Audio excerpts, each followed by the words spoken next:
President.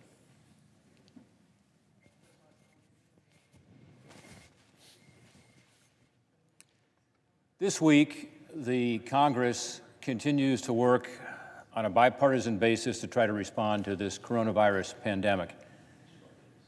We've heard that the House of Representatives, under Democrat majority, has a new proposal. We've got ideas on our side. We've already passed 4 pieces of legislation that deal with the coronavirus pandemic. The total spending is about $2.5 trillion. It's already been spent. The Speaker of the House proposed a new piece of legislation this week that I think the House will vote on Friday that's another $3 trillion. So it's actually more than the previous 4 combined. And the legislation that she's proposing has a lot of items that aren't directly related to the COVID-19 crisis. They are, as some have said, a wish list of priorities, and others have said in the media that it's more of a messaging bill. So we'll see.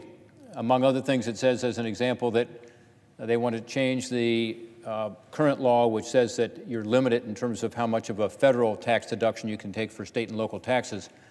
That's called the SALT issue, and they want to repeal that. That cost, by the way, is about $180 billion, something like that. And it would result in about 50% of the benefit, the tax benefit, going to the top 1% of taxpayers. So that doesn't sound like it's something that's going to be,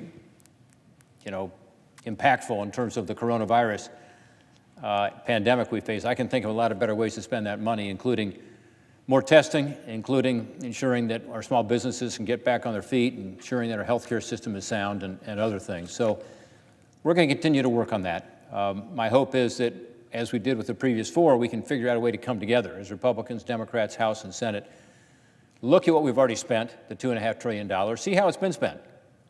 Understand what some of the gaps might be and address those gaps. But as we are working on this issue, this pandemic is continuing to wreak havoc all over the country. I mean, it's been devastating, let's just face it. We now have 30 million Americans, 30 million of our fellow Americans who have lost their jobs and are looking for unemployment insurance. These are people who lost their jobs through no fault of their own.